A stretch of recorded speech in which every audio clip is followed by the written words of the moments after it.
La Gaceta TV presenta Buenos Días Veracruz, crítico y veraz, donde se ven y se escuchan todas las voces, con la expresión profesional de la noticia de David Barona Fuentes. Todas las voces. Buenos días, Veracruz.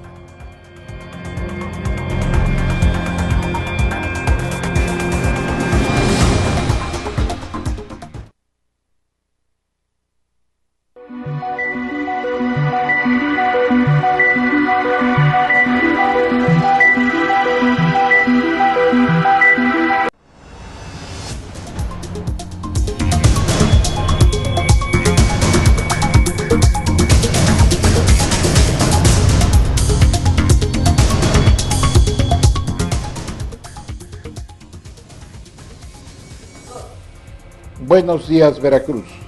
Estimados y finos amigos, les habla su amigo y servidor David Barona Fuentes. Le informo a usted que estamos transmitiendo en vivo, como es costumbre nuestra, todos los lunes de cada semana desde la ciudad de Jalapa, la capital del estado de Veracruz, México, para el mundo entero, a través de www.lagaceta.org, porque esta es la Gaceta TV, donde se ven y se escuchan todas las voces. Síganos usted, estamos en las redes sociales a través de Twitter, @GacetaTele, y a través de Facebook, La Gaceta TV. Ahí estamos, siempre presentes. Escríbanos, síganos por favor, díganos lo que usted quiera saber y nosotros le contestamos con toda puntualidad. Lo invito a que nos visite a nuestro canal de YouTube. Ahí tenemos algunos videos de vital importancia, sobre todo porque son de carácter político. Ahora, si usted quiere hacerlo como lo hacen pues, muchos navegantes que lo han hecho, escríbame a mi correo davidbaronaf@hotmail.com y hágame saber alguna inconformidad, así como también alguna protesta, o si usted ha sido víctima de una injusticia o de un atropello, también lo invito a que me lo haga llegar. Yo con todo gusto lo doy a conocer en este portal, que es un portal al servicio de la inmensa mayoría de la sociedad civil. Yo le quiero agradecer como siempre a nuestros hermanos del portal del Sol del Sur de Tampico, que en esta mañana se enlazan a temprana hora con nosotros, y que este portal del Sol del Sur de Tampico es uno de los portales más vistos en Tamaulipas, y por lo tanto a nosotros nos sirve de reflejo para los estados limítrofes con Tamaulipas del norte de la República. Muchas gracias a todos ellos, muchas gracias a nuestra cobertura internacional, a todos nuestros hermanos mexicanos, paisanos veracruzanos, hermanos de habla hispana, a todos ellos, pues muchas gracias por estar con nosotros, por navegar con nosotros, así como también a todos nuestros navegantes de la República Mexicana, a todos aquellos que en distintos estados de la República y en distintos municipios y en los lugares más apartados de las cuales tenemos ya reportes. Muchas gracias por navegar con nosotros. Hoy voy a iniciar como siempre esta mañana en nuestra información de peso, nuestra información creíble, nuestra información de alta responsabilidad y profesionalismo con el periodista e investigador, sobre todo, un reportero acucioso que escarba hasta debajo de las piedras para llevarle a usted la información, Miguel Rojas Salazar, que lleva el seguimiento sobre la situación de los jornaleros. Usted recordará que este portal fue quien, a través de Miguel Rojas, pues dimos a conocer a la opinión pública nacional y mundial sobre lo que estaba aconteciendo con los jornaleros de San Quintín. Nosotros pues nos llevamos esa primicia con mucho orgullo y mucha satisfacción, porque la mayor parte de los medios estaban mediatizados, es decir, estaban sojuzgados, no podían hablar de San Quintín. San Quintín, abandono de Estado, busca solución ante la Secretaría de Gobernación y la Organización de Naciones Unidas. El gobierno de Kiko enfrenta problemas sin soluciones, se multiplicaron los loteros de autos usados y su indefendible causa a corto plazo. Verá, como usted comprenderá, ya este problema de tan gravísimo conflicto de los jornaleros, pues aparentemente no tiene solución porque no aceptan los 300 pesos que les están, pues ya los agricultores de allá concediendo en las pláticas que tuvieron inicialmente. Sin embargo, ellos ya no quieren eso, sino quieren todas y cada una de los derechos laborales a lo que la propia ley les otorga. A ver qué nos dice Miguel Rojas. Miguel, buenos días. ¿Qué tal, maestro? Muy buenos días. Un saludo cordial para ti y a tu distinguido auditorio que nos prefiere a través de la Gaceta.org a nivel nacional y transfrontera en redes sociales. En efecto, en este momento San Quintín, además de estar abandonado, de provocar un abandono de Estado, busca soluciones ya ante la Secretaría de Gobernación y la Organización de las Naciones Unidas. Como lo veníamos mencionando en nuestro anterior análisis, pues adelantamos precisamente que se le estaba escapando de las manos al gobernador Kiko Vega, que era quien tenía pues su jurisdicción para poder solucionar un problema que, si bien es cierto, data de décadas. Bueno, pues porque los antecesores no hayan hecho nada, él no tenga tampoco nada que hacer y que esté en favor de legalizar la esclavitud y abolir la justicia antes que hacer algo en este asunto. Que mira, por ejemplo, este fin de semana, pues varias caravanas, cientos de camiones de jornaleros y de activistas se unieron en diferentes puntos de Baja California, en los 4 municipios, y bueno, pues una vez más el gobierno pues declaró en su contra, utilizando la fuerza pública y haciendo todo lo posible porque esto no trascienda, informando por otra parte, informando optimistamente el gobierno de Kiko Vega que esto ya se solucionó, siendo que no es cierto, y por eso nosotros estamos aquí dándole más trámite a esta información de fondo. En efecto, además de acusar un gobierno dictatorial, el de Kiko es un gobierno represor. Ayer, utilizando la fuerza pública y apoyado por los alcaldes de Baja California, movilizaron cientos de camiones que se desplazaron a garitas y centros conglomerados para protestar contra su administración.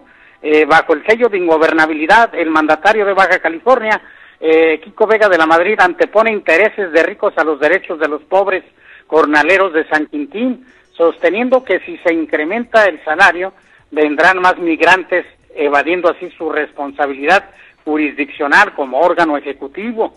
Y si el gobierno es insensible y lejano a este problema que mantiene el corazón agrícola de Baja California infartado económica, social y políticamente desde que nosotros dimos puntual informe en su naciente origen, los patrones muestran su indolencia humana y prefieren pérdidas millonarias antes que aumentar justos salarios.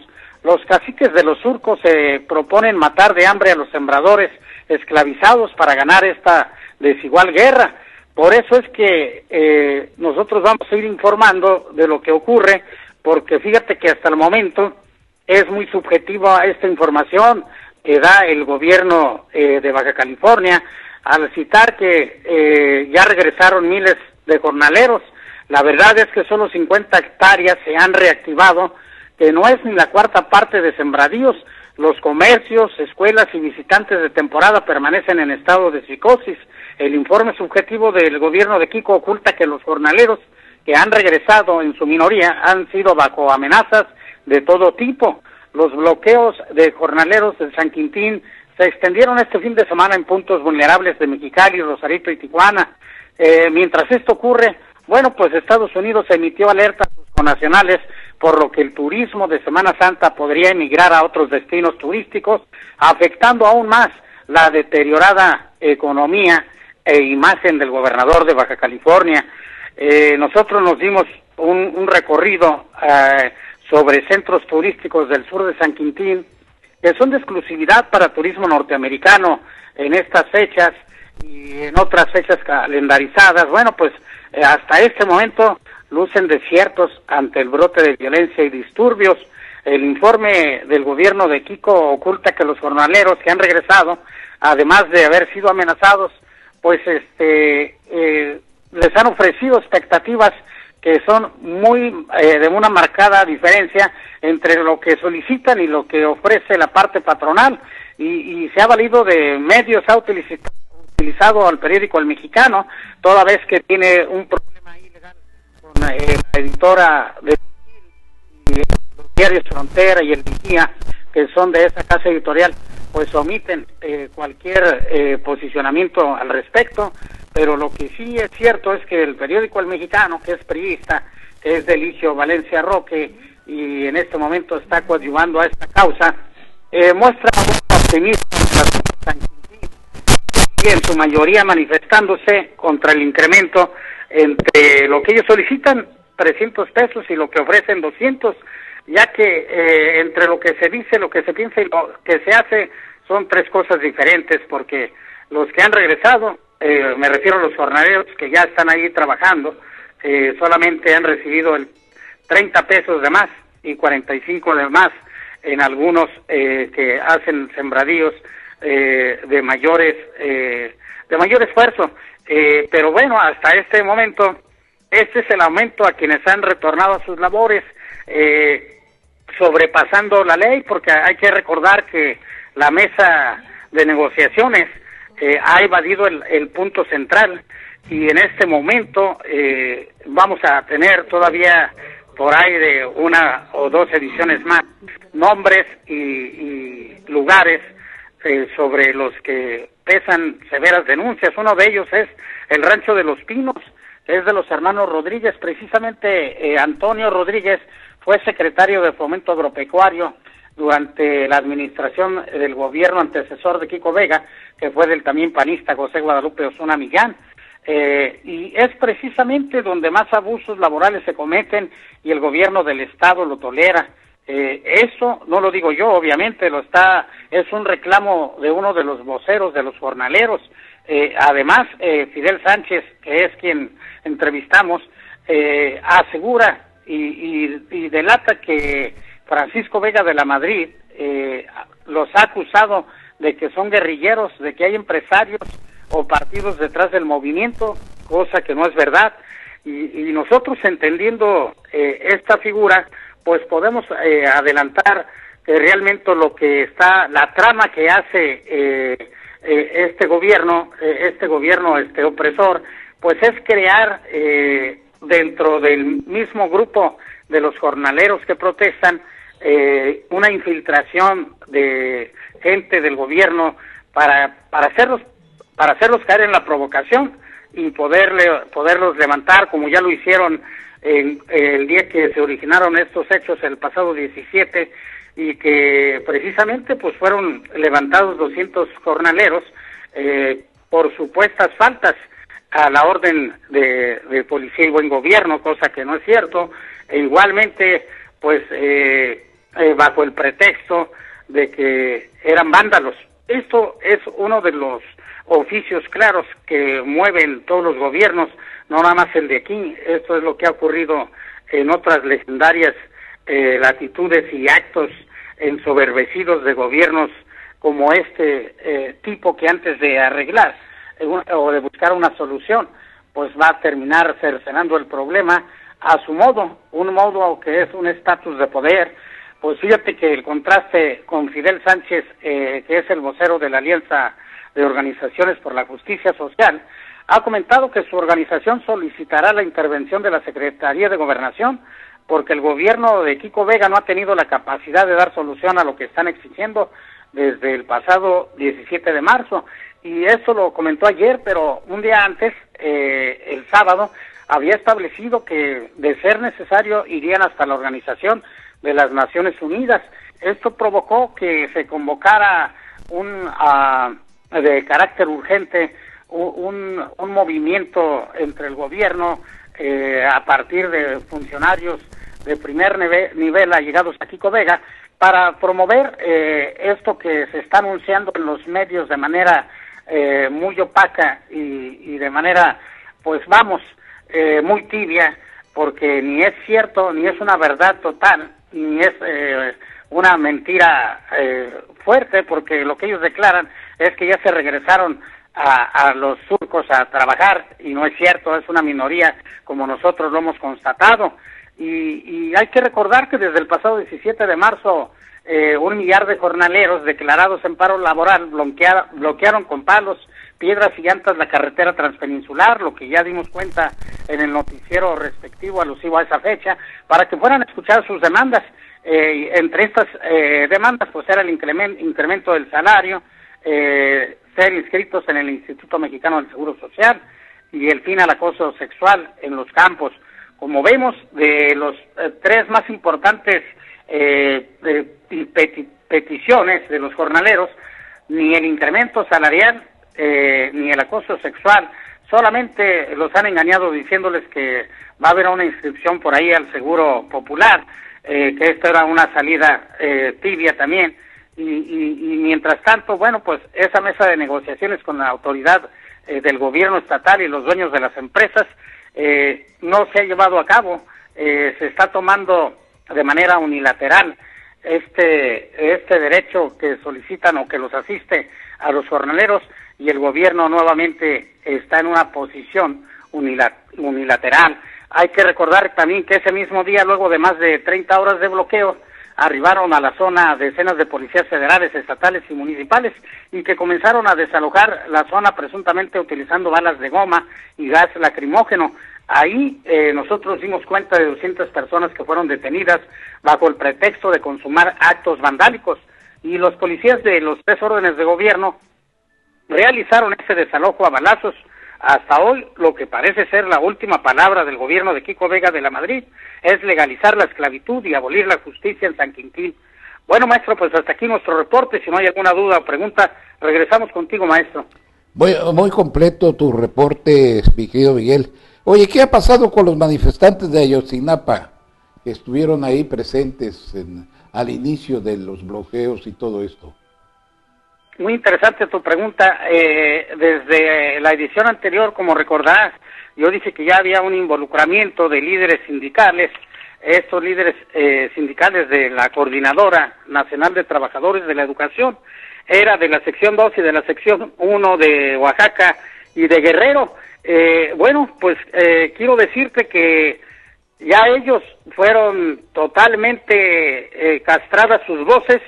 Hubo alguna negociación por ahí subterránea, porque los únicos que en este momento están al frente es el vocero que acabo de mencionar, y ya no aparecen más los nombres de esta fuerza que estaba creciendo y era latente, y era la hermandad de Ayotzinapa, gente de Michoacán, de Guerrero y de Oaxaca, que hasta hoy precisamente fueron los que fueron vulnerados con el acicate del gobierno, regresados a sus parcelas. Les ofrecieron nada más 35 pesos de más a unos y 45 a otros. Esto es lo que tenemos hasta el momento a esa pregunta.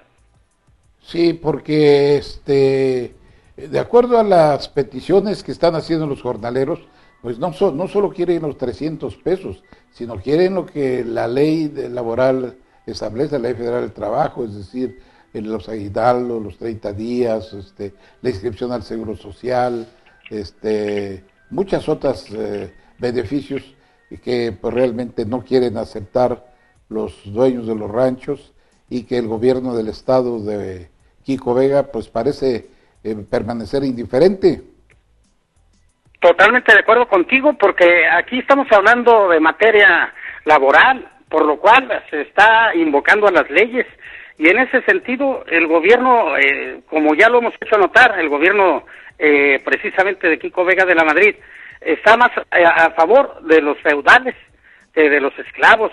Eso es una incongruencia de marca que le puede costar, como hemos venido diciendo, casi somos los únicos, te puedo asegurar que soy el único reportero en medio de esta turbulencia que lo defiende, porque pues todos los medios cuentan con el latino directo de Jorge Cornejo, que es el director de imagen del gobernador Kiko Vega, y que a todos los mantiene ahí callados. Somos los únicos que hemos dicho no cosas contrarias ni inventos. Hemos sido fieles a nuestra investigación y hemos declarado simple y sencillamente lo que existe en este entorno, en el cual se está saliendo de las manos jurídicas, porque siendo una cuestión netamente de leyes laborales, pues el gobierno está utilizando su fuerza, pero su fuerza política, es decir, está intrometiendo la fuerza política para atacar un problema de carácter laboral, que es lo que hicimos desde un inicio en nuestro análisis de fondo. En este momento, yo pienso que la situación va a tomar un sesgo muy radical. Yo pienso que los que aún están desertando a ese capricho gubernamental de que regresen a sus labores, porque si no van a ser exiliados, van a ser detenidos, o se van a quedar sin trabajo y se van a morir de hambre.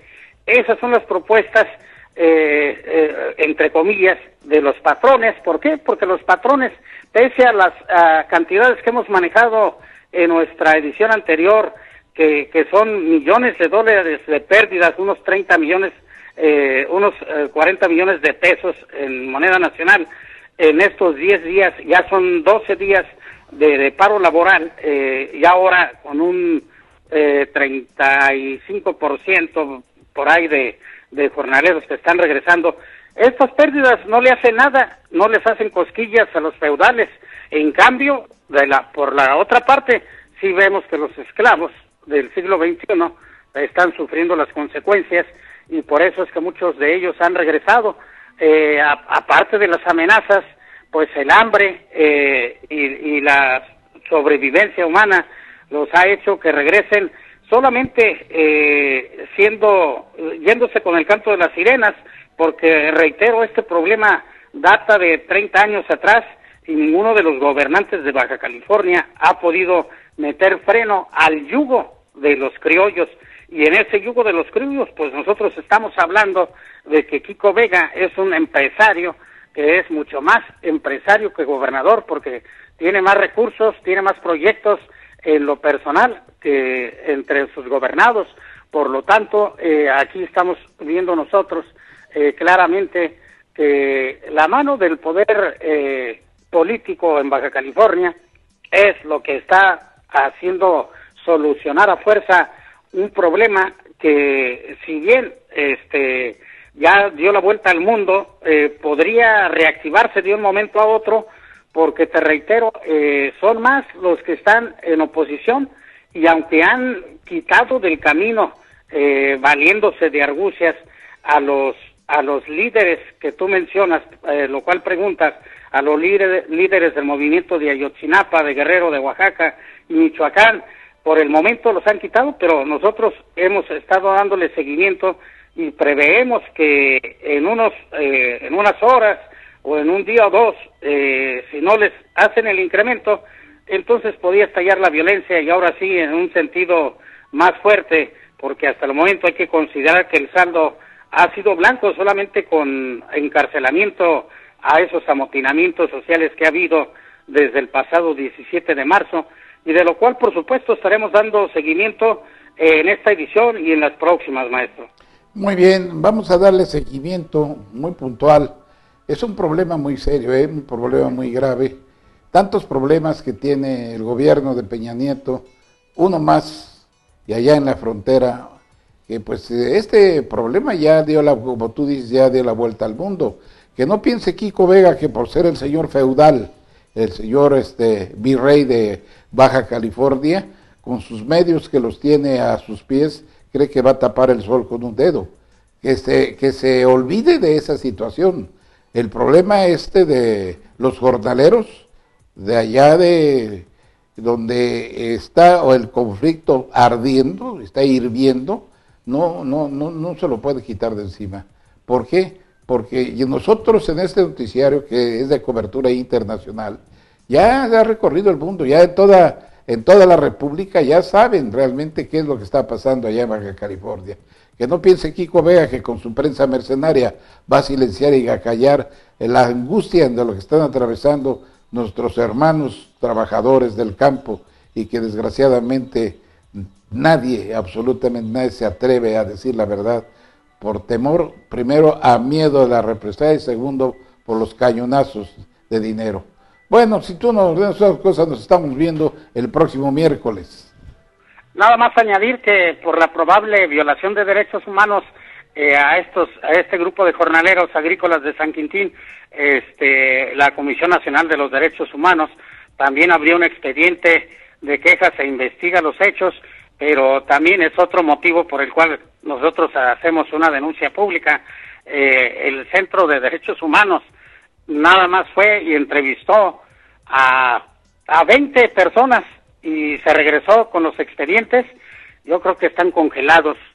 Lamentablemente no hay mucho que decir respecto a la consumación de verdaderas violaciones que se han realizado, y que los derechos humanos no tienen por qué esperar para actuar cuando hay flagrancia, y como bien lo dices tú, en este momento que el país está en quiebra, que el crudo está por debajo de históricamente de los niveles de ingresos, con los problemas políticos que tiene y que vive a cada jornada, día a día, Enrique Peña Nieto y su equipo, tenga que soportar una decisión unánime tomada por el poder político del Partido Acción Nacional en manos de Kiko Vega de la Madrid y de sus vasallos.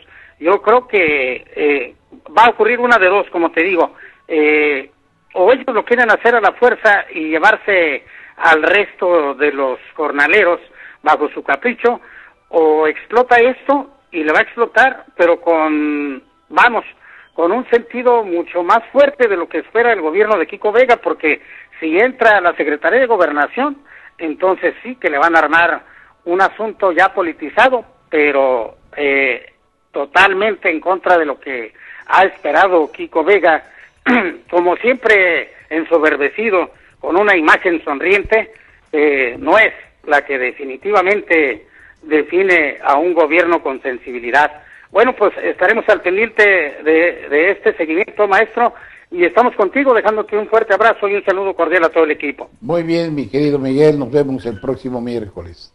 Ya ha escuchado a Miguel Rojas Salazar con el problema de los jornaleros agrícolas de San Quintín, un problema muy serio, pero que al parecer el gobierno federal hace oídos sordos y finge demencia. No es un caso aislado, sino que como los casos que constantemente surgen en distintas partes del país. Bueno, vamos a regresar, vamos a tratar de buscar a enlazarnos con Mucio Cárdenas, que nos dice que mientras le llueven críticas y pesan sobre ella 2 denuncias por discriminación al calificar a los migrantes como un peligro, ser asaltantes, matones y prostitutas, la diputada federal por Coatzacoalcos, Patricia Peña Recio, evade los eventos públicos y para no ser cuestionada por la prensa, y ayer en la presentación de la cantante Gloria Trevi en la Expoferia, la legisladora se la pasó bailando y coreando las canciones. Por eso concluye ya el periodo de registro de candidatos a diputados federales. No hay sorpresas en los distritos de Coatzacoalcos y Minatitlán. El Partido Verde no va en coalición con el PRI en Coatzacoalcos. El Movimiento Ciudadano no revela aún quiénes postuló como ambos distritos, luego que Renato Tronco Gómez y sus seguidores se les perdieron. Y este mediodía, ya desde unos minutos más, el gobernador Javier Duarte de Ochoa pondrá en funcionamiento la unidad regional antisecuestro. El delito de secuestro repuntó en los últimos meses. Tan solo en las Chiapas se denunciaron 11 casos, aunque la cifra es superior, ya que la mayoría de las víctimas no se enteran al Ministerio Público por temor a represalias. Lo acompañarán el fiscal Luis Ángel Bravo Contreras, el coordinador nacional antisecuestro Renato Sales Heredia y la presidenta de Alto al Secuestro, la señora Isabel Miranda de Wallace. Bueno, pues vamos a ver qué nos dice Mucio. Mucio, buenos días. ¿Qué tal, David? Un afectuoso saludo desde Coatzacoalcos, aquí en el sur de Veracruz. Un saludo para el equipo de trabajo de la Gaceta.org y obviamente un muy respetuoso saludo a nuestro auditorio. Sí, aquí en aquí en Coatzacoalcos. Pues parece ser que a la diputada no le preocupan muchas cosas, a la diputada Patricia Guadalupe Peña Recio, diputada federal por el distrito de Coatzacoalcos, después del zafarrancho que armó la semana pasada, cuando produce unas declaraciones en el sentido de que los migrantes representan un peligro para la sociedad, y en los lugares donde se ubican, cerca de los albergues o en los lugares donde suelen pedir dinero, pues se generan ahí conflictos que llevan a delitos. Habla de que muchos de ellos andan matando entre sí, ese fue el término que utilizó, que otros se dedican a asaltar y que algunos más prostituyen o incluso integran algunas redes de prostitución con mujeres salvadoreñas. Así lo dijo, y obviamente se le vino el mundo encima, le protestó todo mundo, le protestaron los partidos políticos, le protestó la iglesia y sobre todo las organizaciones o los organismos no gubernamentales. Tiene encima dos quejas, una ante la Comisión Nacional de Derechos Humanos y la otra ante el Consejo Nacional para la Prevención de la Discriminación.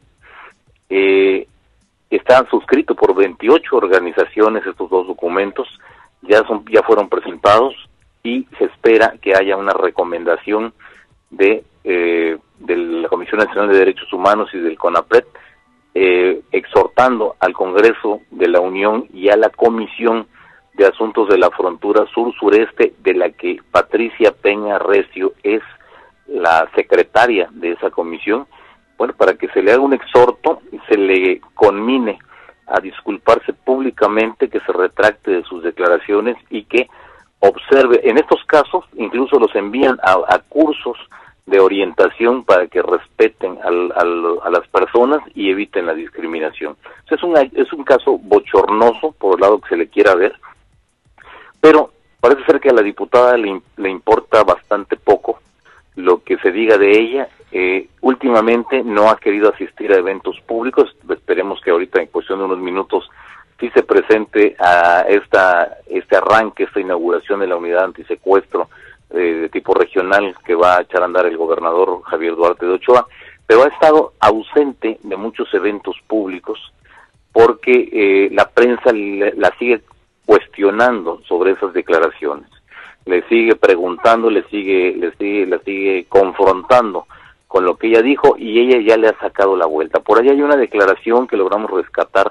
Ella fue entrevistada en la Cámara de Diputados después de que se suscita todo este sainete por el asunto de sus declaraciones, y ella de una manera bastante tibia, sin tener mucho argumento con el cual defenderse, pues lo único que dijo es que ella no había dicho lo que se publicó, que ella no dijo que las cosas eran tal como se habían manejado en los medios de comunicación, y de manera así atropellada, bueno, ella trata de deslindarse de este asunto, que pues obviamente es un caso muy complicado por su calidad de diputada federal. Bueno, pues el día de ayer, y ese es un reporte que nos pasaron algunos colegas que estuvieron en la Expoferia, que fueron a cubrir el evento, se presenta Gloria Trevi, la cantante regiomontana, se presenta aquí en Coatzacoalcos. Obviamente jala muchísima gente Gloria Trevi todavía, pese a aquel escándalo del asunto de la perversión de menores que le traía con Sergio Andrade, pero ayer se le vio a la diputada federal Patricia Peña coreando las canciones de Gloria Trevi, también estaba bailando algunas de ellas, haciendo ahí algunas evoluciones, muy quitada de la pena, como si la verdad no hubiera hecho nada, y pues sobre todo como si no hubieran sido bastante comprometedoras sus declaraciones, que la presentan o se presenta a sí misma como una mujer que discrimina a los migrantes. Ella estaba muy tranquila, muy relajada, bailando, cantando, coreando las canciones de la cantante regiomontana, y algunos de los comentarios eran en el sentido de que si se trataba de la misma persona que había proferido esas declaraciones, que le habían metido en un lío bastante serio. Esperemos en cuestión de unos minutos, vamos a estar ahí presentes en esta inauguración de la unidad antisecuestro de aquí en el sur de Veracruz, a ver si se presenta y a ver qué respuesta da. La última respuesta que ella dio, y te la digo así textualmente, David, ella dijo que le dice al canal del Congreso y a algunos otros medios que estaban cuestionando cuál había sido o qué era lo que ella había dicho en concreto y cuál era su posición con respecto a los migrantes. Ella dijo, así te lo digo textual, jamás dije, aclaro, que se cerrara alguna casa de apoyo a los migrantes, ni nunca fue mi expresión acerca de que son luego se detiene y luego dice algo dañino para mi municipio. Ahí es donde se le cuestionó que si ella había dicho que si eran un peligro, y obviamente pues ella evita decir la palabra peligro, que son y luego dice algo dañino para mi municipio, pero por mucho que ella diga que no lo expresó, hay otras grabaciones, sobre todo la del portal Plumas Libres, donde ahí se da cuenta y ahí está pormenorizado todo lo que ella dijo. Pero hay todavía un poco más, porque hay una grabación que es mucho más amplia, que es la que esgrimen las 28 organizaciones, los organismos no gubernamentales. Estas son ONG, esas son las que retoman incluso partes que no salieron en los medios de comunicación, pero ellos obtuvieron la grabación original y ahí dice cosas donde profundiza todavía más la diputada Patricia Peña sobre este caso. Pero bueno, vamos a estar pendientes ahí de lo que vaya a ocurrir. Vamos a ver si quiere hablar ahora ante la prensa después de todo el borlote que se le armó.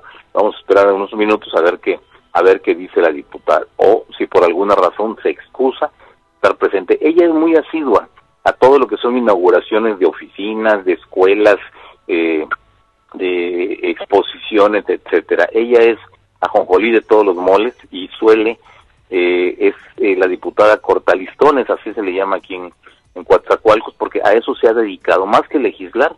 Patricia Peña se ha dedicado a estar en todo tipo de eventos, salir en la fotografía, porque su aspiración es ser regidora en el próximo ayuntamiento de Coatzacoalcos.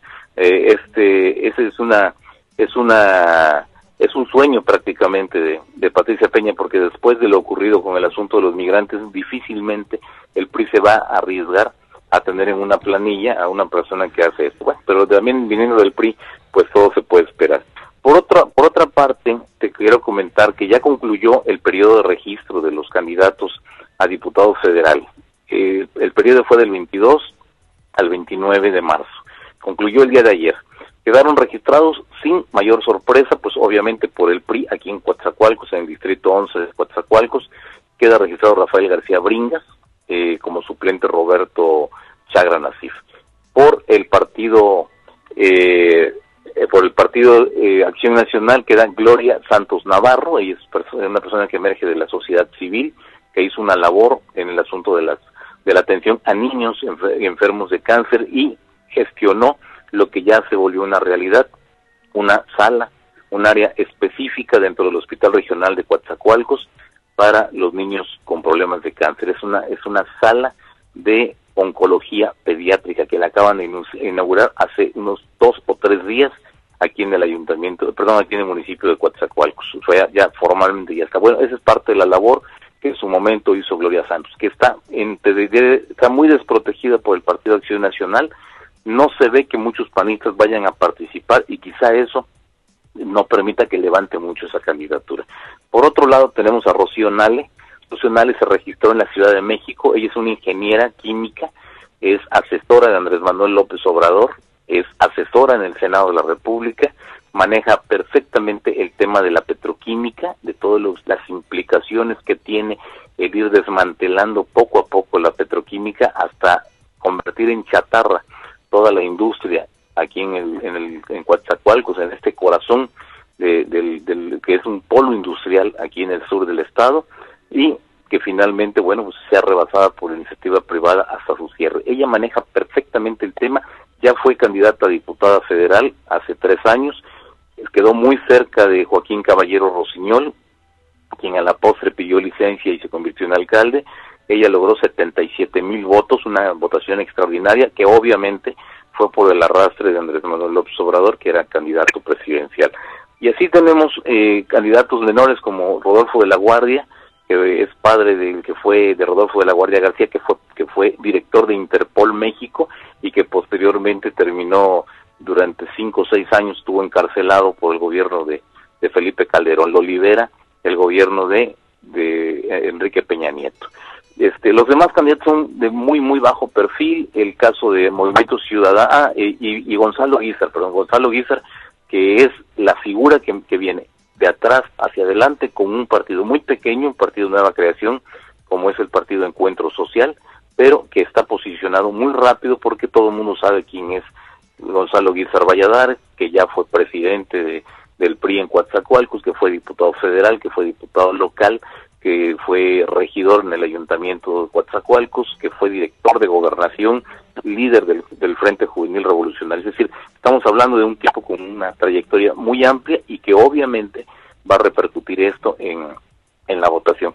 Por los demás candidatos prácticamente no existen. Renato Tronco se retiró de la contienda, ni siquiera le avisó a Dante Delgado Ranauro, y el resultado de eso es que el Movimiento Ciudadano está sufriendo oficialmente. No se ha dicho a quién registró como candidato a la Diputación Federal por el distrito de Coatzacoalcos. Y lo mismo está ocurriendo en el distrito de Minatitlán, donde otra gente de Renato Tronco, que también se abrió junto con Renato de todo este proyecto, Miguel Ángel Endechi Ochoa, quien había sido el presidente del Consejo Municipal de Las Chuapas hace un año, después de la elección, en el periodo de la anulación de la elección constitucional en Las Chuapas. Bueno, él iba a jugar por Movimiento Ciudadano en Minatitlán y también se retira de manera sorpresiva, sin avisarle a los dirigentes de Movimiento Ciudadano.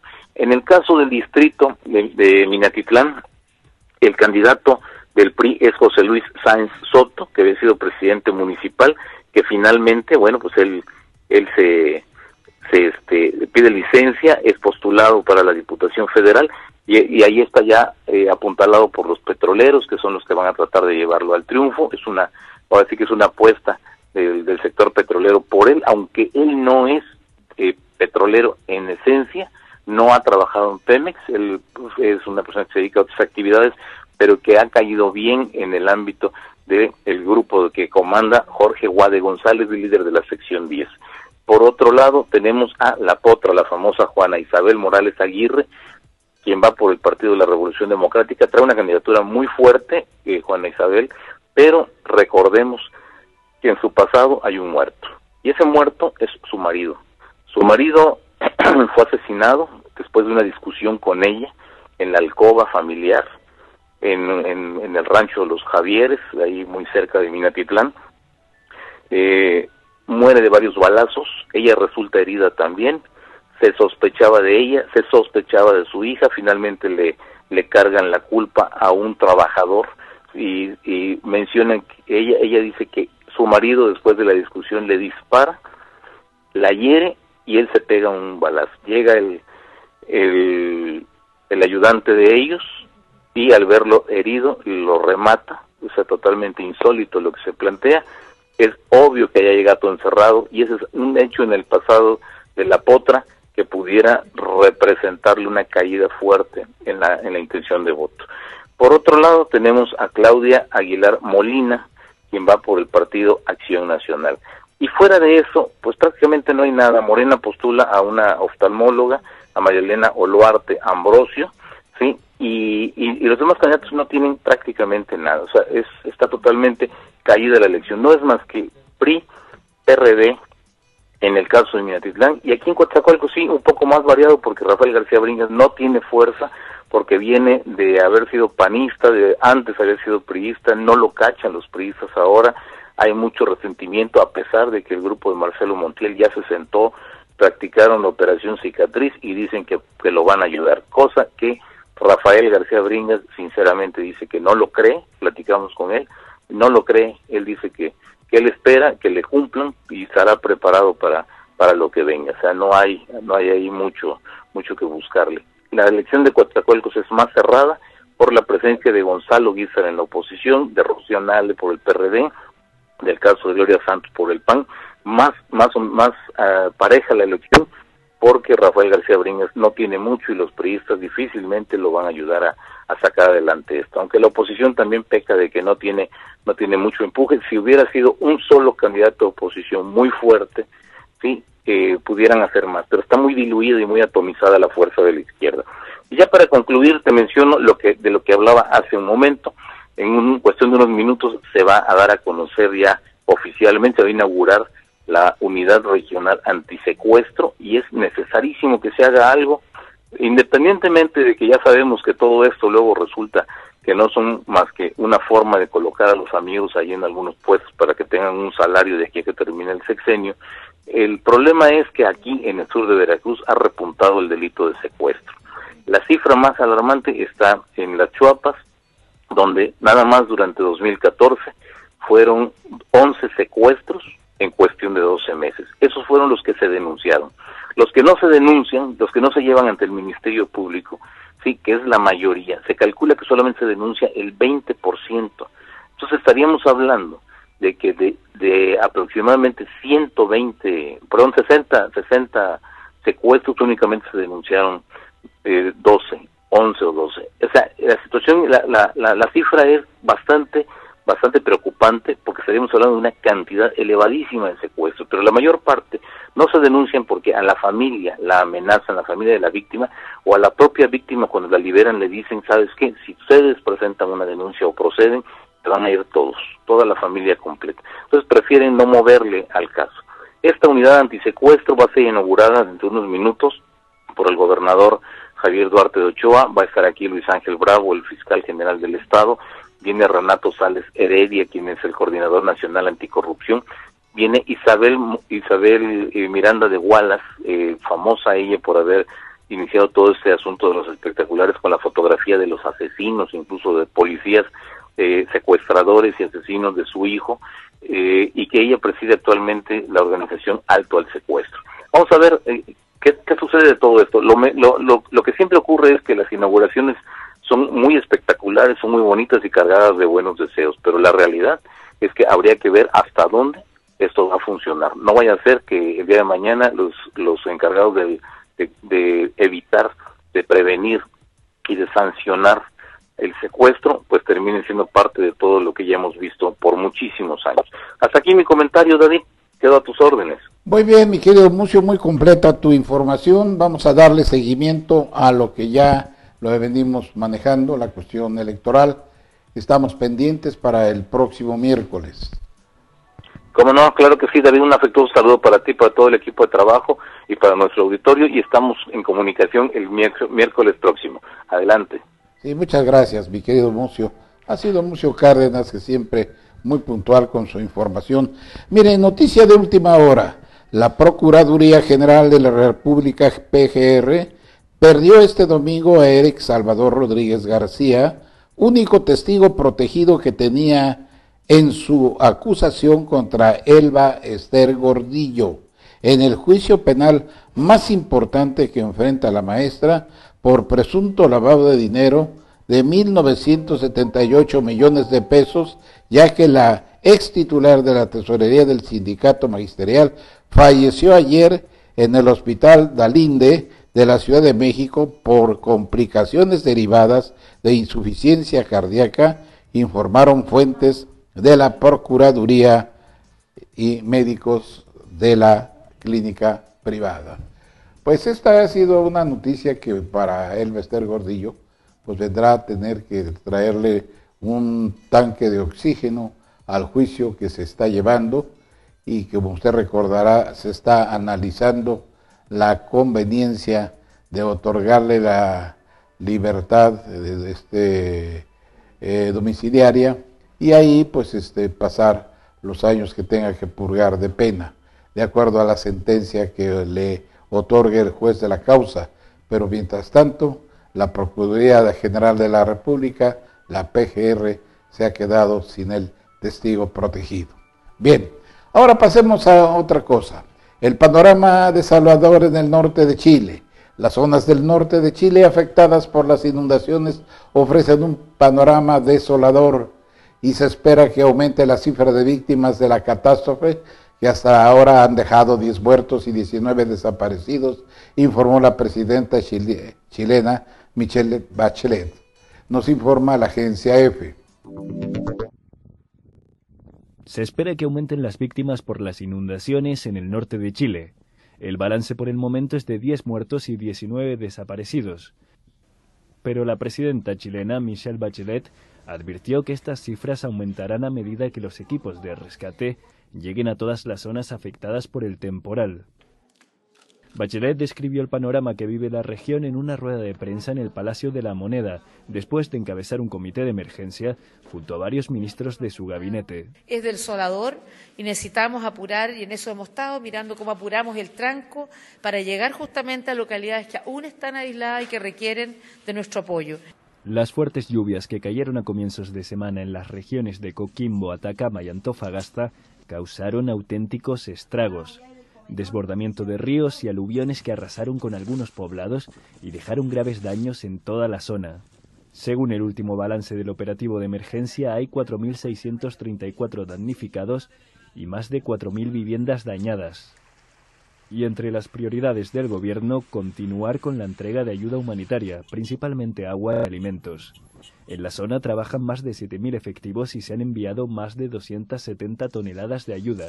Así lo explicó la presidenta chilena, quien sostuvo además que la mayoría de hospitales que sufrieron daños ya están funcionando de nuevo. Pues qué grave la situación para Chile, este tipo de afectaciones por inundación también las ha sufrido el país en diferentes estados de la República y en el caso especial Veracruz, donde 15 municipios pues están totalmente en situación pues similar, un problema muy grave por las lluvias torrenciales que se dejaron sentir los últimos días. Mientras tanto, el Centro de Alerta de Tsunamis del Pacífico levantó la alerta emitida luego del sismo 7.7 ocurrido ayer en Papúa Nueva Guinea. Hay que recordar que el Centro de Alertas de Tsunamis en el Pacífico emitió una alerta ante el riesgo que representaban las olas de 1 a 3 metros que se registraron tras el movimiento telúrico en las costas de Papúa Nueva Guinea. En tanto que la Oficina Nacional de Desastres informó que no se han recibido reportes de daños o víctimas hasta el momento. La mitad del país apartidista, revela una encuesta. Miren, esto está muy interesante porque, como usted verá, a partir del 5 de abril, de ya en adelante, empieza ya las jornadas electorales, las campañas abiertas de los partidos políticos que de alguna u otra manera ya irán en busca de los escaños en la próxima Cámara Federal. Entonces, la caída de la identidad partidista se acentúa cada vez más en México. Con ello crece la tendencia del voto independiente, lo que incrementa la volatilidad de las elecciones, según la encuesta realizada por el periódico El Financiero y la encuestadora Parametría. Al realizarse preguntas similares a, independientemente de por quién vaya a votar el día de las elecciones, ¿usted se considera simpatiza o se siente cercano al PAN, PRI, PRD? Esta encuesta reporta que de las últimas elecciones en México a la fecha, existe una caída en los electores fieles a las diversas fuerzas electorales de un más de 50%, así como los más afectados son el PRI y el PRD, en tanto que el PAN mantiene una identidad baja pero estable. Asimismo, arroja que los candidatos provenientes del espectáculo y deporte no convencen al 70% de los electores consultados en esta encuesta y un 60% consideran que las candidaturas de figuras populares responden a una intención electoral más que de representación. Esto ya ve usted que, por ejemplo, la señora Carmen Salinas, que la llevó el PRI, que porque pues la señora era del espectáculo cabaretero y de alguna otra forma pues la señora iba a llevar votos a las urnas y realmente fue una falsa apreciación de los señores operadores políticos, o sea, los cuadros que tiene el propio PRI, que son los que escogieron y le llevaron al presidente Peña Nieto estas opciones para que palomeara, por ejemplo, en el caso de la señora Carmen Salinas, y así por el estilo otras figuras del espectáculo. Ahora, mientras tanto, en el panorama estatal, levantan el bloqueo después de 12 horas de Boca del Río. Esto causó una seria es un serio problema allá en Boca del Río. Un problema tan serio que va a traer consecuencias muy funestas si no usted espere conforme venga el tiempo de las elecciones. Esta madrugada fue levantado el bloqueo en Boca del Río, después de más de 12 horas con la intervención de enviados de la Secretaría de Gobierno y de la Secretaría de Marina, confirmó Javier Duarte, gobernador del estado. En breve comunicado, el gobierno del estado informó que el gobierno de la entidad y la Secretaría de Marina resolvieron el problema que se generó el bloqueo que durante horas desquició al municipio de Boca del Río. Gracias a la intervención de los representantes de tales instancias, los vecinos afectados por la decisión unilateral del alcalde Miguel Ángel Yunes Márquez de cambiar el sentido de las calles llegaron a un acuerdo por el que se comprometen a valorar en las próximas horas el resultado de la medida tomada por el presidente municipal y que de primera instancia les perjudica. Los inconformes en todo momento se dijeron afectados por sus intereses y patrimonios. Sin embargo, aceptaron liberar el puente que tenían bloqueado y esperar resultados. Esto, le decía a usted, causó una gran indignación con los vecinos de Boca del Río, pues que muchas veces tienen que trasladarse a la ciudad y puerto de Veracruz o a Medellín o digamos a Antón Lizardo y a algunos otros lugares de ahí del municipio de Boca del Río. Esto trajo como consecuencia un malestar total entre la ciudadanía. Sin embargo, ya se quitó el bloqueo, se han normalizado las cosas, ahora hay que esperar cuál va a ser el saldo sobre esto, o sea, el daño colateral que ocasionó este bloqueo. Mientras tanto, en los proyectos hidroeléctricos en la antigua Efiro Lobos, con intención de fracking, denuncian. Los proyectos hidroeléctricos en el estado de Veracruz van de la mano con la realización de pozos con fractura hidráulica, fracking, sobre todo el caso de la cuenca de la Antigua y de Efiro-Lobos, expuso en entrevista a Guillermo Rodríguez Curiel, ambientalista. Entonces vemos que esto está ligado a los intereses para operar pozos con fracking. Rodríguez Curiel dijo que se trata de empresas, en su mayoría extranjeras, que pretenden construir presas hidroeléctricas en las cuencas de la Antigua y Efiro Lobos. Concretamente la brasileña Obredesh y OHL. Acuérdense que ahora Obredesh está concursando para apropiarse del agua de los veracruzanos mediante la administración del agua en Boca del Río, Veracruz y Medellín, aprovechando esto que han permitido los diputados a nivel local y federal, que es la privatización del agua, dijo el integrante de la Asamblea Veracruzana de Iniciativas en Defensa Ambiental, La Vida. Y es que esto, explicó, tiene que ver con la reforma energética y la ley de aguas. Una privatiza los energéticos y la otra el agua. Aunque elegantemente los gobernantes quieran adornar con el argumento de que se permitirá la inversión privada para obtener mayores ingresos. No hay tal cosa. Sin embargo, ahí está ya la información. Vamos a ver cuál va a ser el resultado y de que la gente lo acepte. Y mire usted, se celebró en el país el Domingo de Ramos. La comunidad católica, pues usted llevó su palma a bendecir, como lo hicieron muchas de las gentes que son muy devotas a la Iglesia Católica de México. Bueno, pues la comunidad católica de este país celebró ayer el inicio de la Semana Santa con la tradicional misa de Domingo de Ramos. Unos dicen que es Domingo de Damos. Miles de feligreses en todo el país se congregaron en las iglesias para conmemorar el evento que da inicio a una de las épocas más importantes para la comunidad católica, la Semana Santa, cuando se recuerda la pasión, muerte y resurrección de Jesucristo.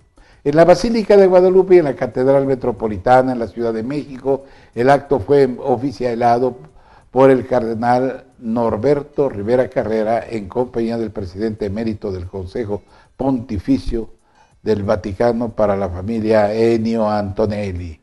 Bueno, pues ya ve usted, ayer yo vi a muchos amigos míos llevar sus palmas a bendecir y muchas familias también que hacían largas colas en la entrada de las iglesias de esta ciudad capital. Ahora, ¿quiere usted ver qué nos va a tratar el clima?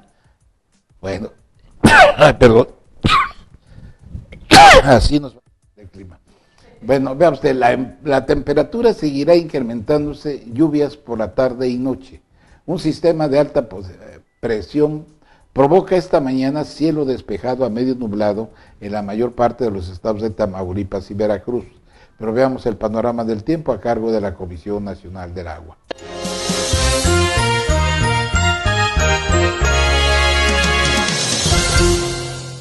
Para hoy, un nuevo sistema frontal extendido en la franja fronteriza de Chihuahua y Coahuila originará potencial de lluvias menores a 25 milímetros, acompañadas de tormentas eléctricas y vientos con rachas fuertes en Sonora, Chihuahua y Coahuila. Se prevé que el sistema se mueva hacia el sureste de Estados Unidos durante el día. La entrada de humedad proveniente del Golfo de México y Mar Caribe, en interacción con un canal de baja presión en el sureste de México, originará potencial de lluvias puntuales fuertes en Chiapas y menores a 25 milímetros en Oaxaca, Guerrero, Veracruz, Tabasco, Campeche, Yucatán y Quintana Roo, las cuales podrían estar acompañadas de tormentas eléctricas. Finalmente, una circulación anticiclónica en el Golfo de México mantendrá evento de surada con rachas de vientos superiores a 40 km por hora y ambiente caluroso. La Gaceta TV. Todas las voces. Bueno, pues ya estas han sido las noticias más relevantes del fin de semana. No se vaya usted, tengo el tema de esta mañana, el comentario acostumbrado. No se vaya usted, ¿quiere saber cuál es la esperanza de Javier Duarte? Pues ahorita yo se le voy a decir a usted cuál es la esperanza de Javier Duarte. No se vaya. La Gaceta TV.